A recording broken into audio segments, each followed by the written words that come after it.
Oi, pessoal. A astrologia ela é uma ferramenta encantadora, principalmente para aqueles que gostam realmente de história, como é o meu caso. Quando eu vejo, então, grandes seres, tipo Mozart, Annie Besant, e outros, que na verdade acabaram desenvolvendo um papel bastante importante perante a humanidade, e a gente acredita que tinha uma missão perante o mundo, logo, a primeira coisa que eu procuro saber é qual seria o mapa astral dessas pessoas. Por quê? Porque ali eu vou acabar encontrando a alma que está por trás de tudo aquilo. Normalmente, quando a gente vê é, que se diz a respeito desses seres, e mesmo em termos astrológicos, eles vão dizer assim: ele tem esse aspecto, ele tem aquele outro, apontando que ele tinha uma missão, que ele tinha um trabalho, etc. Mas e a alma? E a pessoa que estava por trás de tudo aquilo? Eu gosto de olhar no mapa os conflitos, as tensões, os aspectos retrógrados, as inseguranças. Eu gosto de ver o homem que estava por trás de toda aquela missão, porque quando a gente faz isso verdadeiramente, a gente acaba descobrindo, no meu entender, o verdadeiro valor daquele ser. Recentemente andou circulando aí o mapa da Nibessan, por exemplo, e quando eu olhei aquele mapa, eu fiquei impressionado de ver quanta dureza, quanta frieza, as inseguranças, os impulsos, os desafios que ela teve na sua vida em relação a si mesma para que ela pudesse realizar aquele trabalho. Muitas vezes chega a ser chocante, porque a gente acaba vendo a pessoa por trás do mito que acabou se criando em função da vida daquela pessoa. E, no meu entender, isso acaba sendo algo muito importante, porque a gente precisa entender que nós somos espíritos vivendo no mundo humano, e muitas vezes o que acaba acontecendo é que a gente sim acaba influenciado por essa densidade humana e acabamos fugindo daquilo que verdadeiramente deveríamos fazer. A gente vê, por exemplo, um caso como o do Cristo, por exemplo. Pena que a gente não sabe a data de nascimento do Cristo, né? Então é impossível a gente fazer um mapa dele. Mas a própria história nos conta que ele, num determinado momento, ele vai embora, uns dizem para a Índia, outros dizem para o Tibete, mas ele vai ficar recluso dos 12 aos 30 anos, se preparando para a sua missão perante o mundo. Isso significa que, apesar dele ser quem verdadeiramente ele precisou de um preparo para isso. Ele não veio pronto.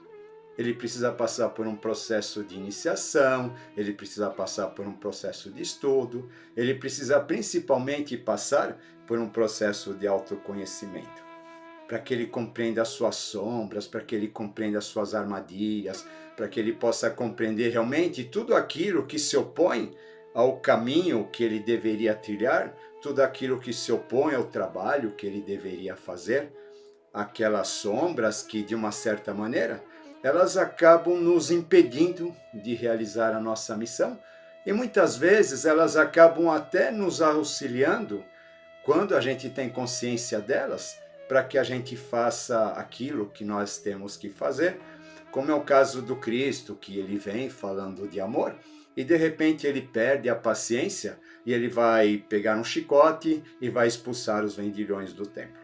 Normalmente as pessoas chegam até mim preocupadas com a sua missão perante o mundo, tá? Algumas de um modo assim mais intenso, e o que acaba acontecendo, às vezes, algumas chegam assim, não, porque eu sou descendente disso, eu sou descendente daquilo, eu fiz escola dos magos, meu avô era maçom, meu pai era não sei o quê, mestre não sei das quantas, etc. Sabe, e eu quero saber a minha missão perante o mundo.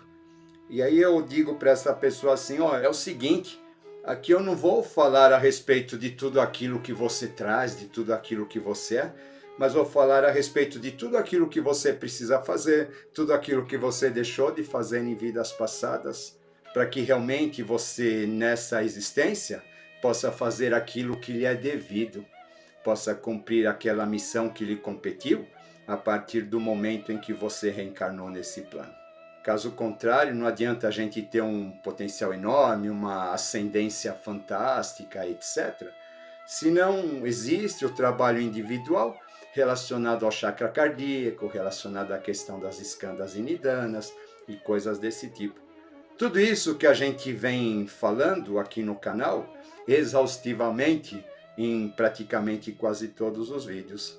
É necessário que haja olhar para a gente com sinceridade e é necessário que a gente, sim, a partir dessa olhada, a gente perceba tudo aquilo que a gente precisa fazer primeiramente com nós mesmos, para que depois que a gente tenha realizado esse trabalho hercúleo associado às questões do chakra cardíaco, dos desafios do zodíaco, dos 12 trabalhos de Hércules, os 12 cavaleiros da Távola Redonda, ou como queiram, a gente possa, sim, de uma certa maneira, estar ancorado com a nossa mônada, com o nosso eu interior, e só assim o que acaba surgindo pode ser considerado verdadeiro.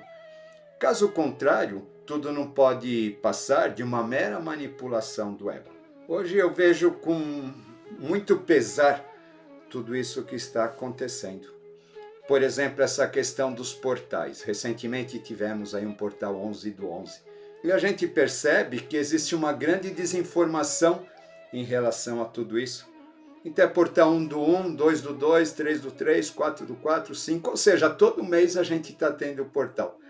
Se essa questão do portal ela fosse assim tão importante assim, ela não seria algo corriqueiro que acontecesse sempre, tá? Não da maneira como nos é trazido.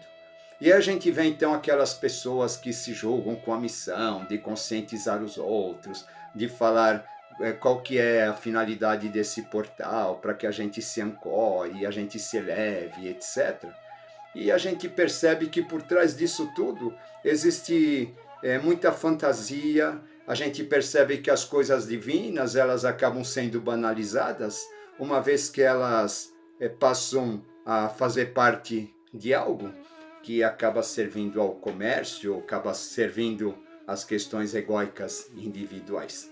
Né? Então, vão ter os espaços que vão fazer mentalizações nesse dia e etc. É claro, né? Mediante pagamento de algumas quantias, né? Para que a gente possa se sintonizar com os tais portais e etc. Então, isso daí, aí vocês vão dizer, isso não existe. Claro, isso existe sim, mas, por exemplo, esses portais, numerologicamente falando, eles são coisas bastante difíceis de acontecer, porque eu tenho que ter o mesmo algarismo no dia, eu tenho que ter o mesmo algarismo no mês, eu tenho que ter o mesmo algarismo na somatória reduzida do ano, e também o ideal seria que esse algarismo ele fosse o resultante da somatória da data em questão. Ou seja, né, quando a gente olha isso, né, sim, esses portais eles existem, mas eles são eventos raríssimos. Eles não são eventos corriqueiros que ficam acontecendo todo mês e alguma coisa desse tipo. Mas é interessante a gente saber que eles existem. Isso daí já acaba, de uma certa maneira, levando um tipo de informação, de conscientização para as pessoas. Mas, no meu entender, acaba levando as coisas de um modo muito fantasioso, que de uma certa maneira, se por um lado faz a gente perceber que existe algo além das nossas percepções, etc., por outro lado, acaba alimentando as questões egóicas, as superstições e coisas desse tipo. Muitas vezes, falando em superstições, as pessoas então elas vão pegar a astrologia para tentarem ser as senhoras absolutas do próprio destino. Elas só vão agir quando o planeta tal estiver em tal lugar, em tal aspecto, para que as coisas aconteçam do jeito dela. A gente vê que isso é manipulação. A gente vê que existe um ego bastante forte por trás de tudo isso, não querendo entender que ele não é o senhor de todas as coisas, ele não é o senhor de todos os caminhos, ele não é o senhor de todas as experiências. Esse ego que só quer glórias, que só quer reconhecimento, aplausos e coisas desse tipo. Aí então a gente se diz espiritualizado, mas na hora que a gente vai procurar alguma coisa inicialmente nesse sentido, muitas vezes a primeira questão é: eu quero saber qual que é a minha missão perante o mundo. A resposta seria: qual que é a sua missão perante você mesmo? Para que você encarnou? O que você está fazendo aqui? O que você precisa aprender? O que você precisa realizar primeiramente como pessoa para que essa experiência, no final de tudo, ela seja transportada para a mônada? De um lado, a gente percebe então existe uma manipulação egóica que estava buscando de certa maneira uma celebridade, um destaque, alguma coisa desse tipo. Do outro lado, a gente percebe a intenção verdadeira daquele que quer se transformar. E para isso, ele tem que estar disposto a olhar para os seus defeitos, para as suas fragilidades, para as suas mecanicidades, para as suas fraquezas, para tudo aquilo que realmente ele precisa transformar, não no sentido de que aquilo que é fraqueza tem que virar alguma coisa superior, ou aquilo que é fragilidade tem que virar força e etc., mas no sentido de aceitar essas condições como uma realidade com a qual ele precisa conviver para que ele possa realmente realizar ou cumprir o papel que lhe cabe nessa encarnação. Quando a gente mostra um mapa astral para uma pessoa, elas logo já vão vendo se tem muitos vermelhos, muitos azuis, né, que são os aspectos tensos, os aspectos harmônicos, e elas então se assustam quando tem muitos vermelhos, oh meu Deus, né? E elas querem só os aspectos azuis do mapa, os aspectos harmônicos. É interessante que eu já atendi pessoas que não têm aspecto tenso nenhum no mapa, não tem planeta retrógrado nenhum no mapa. E o que acaba acontecendo, a gente imagina então que essa pessoa ela seria alguém assim espiritualizada fantasticamente, e a gente acaba se encontrando com pessoas tristes, pessoas frustradas, pessoas que elas não sentem motivação nenhuma para nada na vida. Porque é como se naquela existência ela viesse congelada. Por quê? Porque os aspectos vermelhos, os aspectos retrógrados, eles são os nossos desafios a serem superados. Por isso, não é de se espantar que a gente pegue, por exemplo, voltou a citar o mapa da Annie Besant, e ver o quanto de aspectos tensos existem naquele mapa, nos mostrando o grande trabalho interior que ela precisou realizar para cumprir na Terra aquilo que ela deveria de ter cumprido verdadeiramente. Dentro disso, então, o que a gente vem fazer? Como que a gente descobre esse caminho? No nosso mapa astral, a gente vai ter as respostas para tudo isso através das questões que a gente vem levantando aqui nos vídeos do canal. Mas, primeiramente, o Quiron, ele acaba sendo o nosso primeiro desafio. Por quê? Porque ele é a nossa dor de existir, ele é a nossa ferida existencial. Ele vai, de uma certa maneira, representar aquela sombra que todas as vezes que a gente procura o espiritual, ela acaba se manifestando, fazendo com que a gente recue. E a gente, uma vez diante desse recuo, acabe ficando preso a um mecanismo repetitivo, tal qual aquela lenda do Prometeus, acorrentado numa montanha, onde a águia vem devorar seu fígado todos os dias. O nosso mapa astral ele vai mostrar exatamente essa dinâmica. Eu tenho que olhar o mapa dentro dessa perspectiva, dentro dessa ótica, porque ele é exatamente a representação gráfica, podemos dizer assim, desse mecanismo ao qual todos nós estamos atados. E vai acabar não só apontando os nossos mecanismos, como também vai acabar apontando o nosso desafio. E volto a dizer, o primeiro grande obstáculo, a primeira grande questão a ser decifrada é o nosso Quiron. Porque o Quiron, no meu entender, é o grande protagonista do nosso mapa. Porque todas as vezes que a gente quer renascer, todas as vezes que a gente quer mudar, etc., a gente vai encontrar com aquela sombra nos impedindo, de uma certa maneira, de adquirir o nosso propósito. É interessante, quando a gente fala em termos de mapas astrais, que a grande finalidade de cada um de nós é a gente estar no centro do mapa, e não naqueles jogos que vão acontecendo entre os aspectos, que vão jogando a gente para um lado e para o outro. E uma vez a gente situados no ponto central dele, a gente, na verdade, perceba todo o movimento sem que faça parte dele. Talvez isso possa parecer confuso, mas essa seria verdadeiramente a condição que nos colocaria em contato com o nosso eu espiritual, com a nossa mônada e assim por diante. Um outro aspecto que a gente precisa olhar também, que a gente comentou bastante,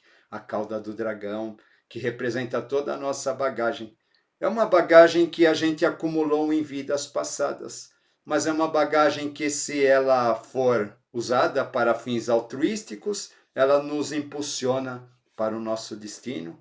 Porém, se ela for usada para fins egoísticos, ela acaba servindo como um obstáculo para cada um de nós. Porém, nós temos sempre uma tendência de usá-la de maneira egoística. Isso é meu, isso me pertence.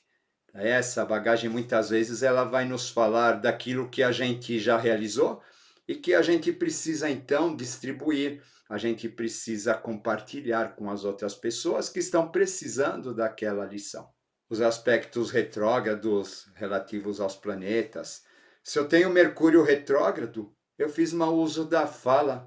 Então, agora, nessa vida, eu venho para doar a minha fala, porém, não me sentindo capacitado para isso, tendo grandes dúvidas a meu respeito nesse sentido. A Vênus retrógrada, aquela pessoa que, de uma certa maneira, desprezou-se a si mesmo no sentido emocional, desprezou as outras pessoas. Hoje ela vem não se sentindo amada, não se sentindo valorizada.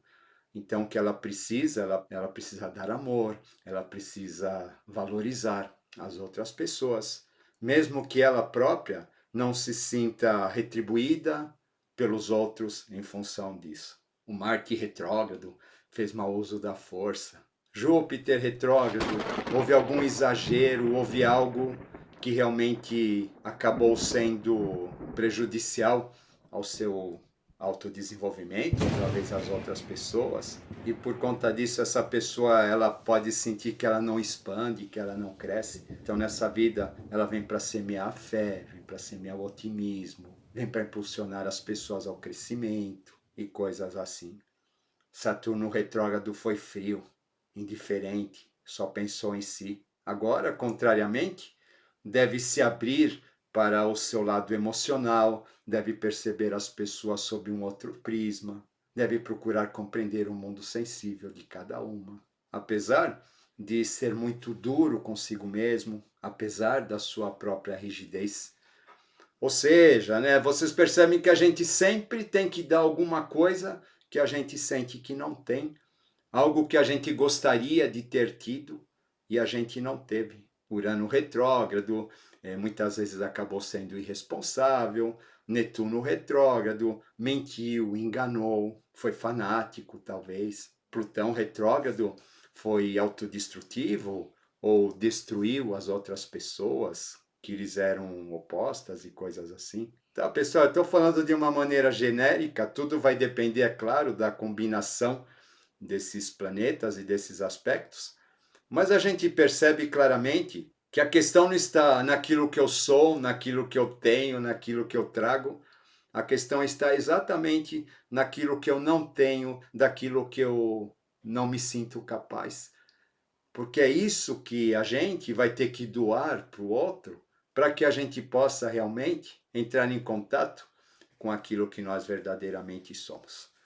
Aí aqueles pensamentos que vão dizer assim para a gente em relação ao amor, ama o outro como a ti mesmo e coisas desse tipo, a gente percebe que sim, eles são verdadeiros, mas eles são muito mais abrangentes do que a gente possa imaginar. Quando a gente vê, por exemplo, o mapa astral de uma família, a gente vê a mãe, a gente vê a filha, etc., a gente percebe o quanto as questões que a mãe precisaria realizar, elas acabam interferindo na filha ou nos filhos e assim por diante.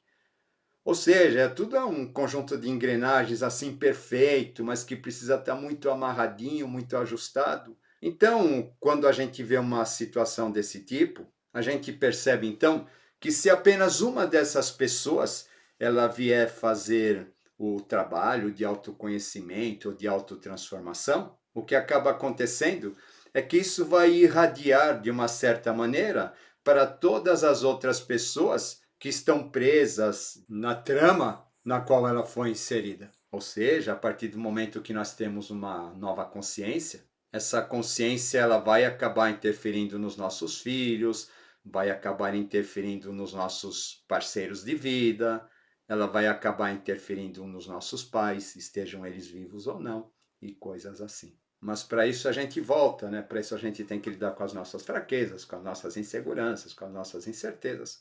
E ninguém quer saber muito disso. As pessoas elas estão mais interessadas em fazer oráculos e coisas do tipo, para que elas se sintam poderosas, e aí então elas saem apregoando essas questões de poder e de ego perante o mundo, perante as demais pessoas. Infelizmente, a gente acaba vendo esse triste quadro que nos rodeia, onde as pessoas elas se colocam muito empoderadas, elas se auto-intitulam líderes ou iluminadas de alguma determinada forma, mas a gente percebe que a questão da sombra ela continua lá presente, porque essa sombra que tem a necessidade desse aplauso e desse reconhecimento, que tem muitas vezes a necessidade de dizer que tem uma missão perante o mundo ou algo assim. Conforme eu disse para vocês, né, essas missões elas estão muito atreladas às questões dos planetas retrógrados, onde a gente tem que doar aquilo que não tem, porque no momento em que a gente teve isso em vidas passadas, a gente acabou sendo egoísta e não fazendo aquilo que deveria ter feito. Então dá para perceber que o processo de realizar alguma coisa em função das outras pessoas acaba sendo uma entrega bastante dolorosa, onde as pessoas elas precisam se triturar, elas precisam literalmente fazer das tripas coração para levar ao mundo e às pessoas sentimentos mais positivos, sentimentos mais elevados e coisas assim. No meu entender, essa acaba sendo a nossa verdadeira missão. É para isso que nós encarnamos. E uma vez que nós nos neguemos a realizar tal trabalho, talvez essa encarnação ela acabe sendo improdutiva. E esse ser ele acabe não se firmando, como se diz, acabe não se firmando em consciência, porque os próprios obstáculos, as próprias questões egóicas, os medos, as inseguranças, os fanatismos, etc., que existem dentro dele, que precisam ser superados, acabam o impedindo de realizar tal missão. E a gente percebe então que os grandes opositores, eles não estão do lado de fora, eles estão dentro de cada um de nós. E que para isso, eles precisam ser identificados um a um, serem compreendidos, amados e perdoados. Só assim, verdadeiramente, a gente consegue se encaixar ou se adequar com o nosso verdadeiro propósito de alma. Eu acredito que somente após a gente fazer esse trabalho individual, que é bastante penoso e difícil, depois disso sim, a nossa missão perante o mundo, se houver, ela vai nos ser apresentada. E nesse momento, nós não teremos dúvida alguma diante dela, e nós saberemos que estamos no verdadeiro caminho, porque estamos sendo guiados pelo altruísmo e não pelo egoísmo. Fica aí então mais um tema para a gente pensar. Espero que vocês tenham gostado. Vamos que vamos, mente livre, coração leve e até a próxima.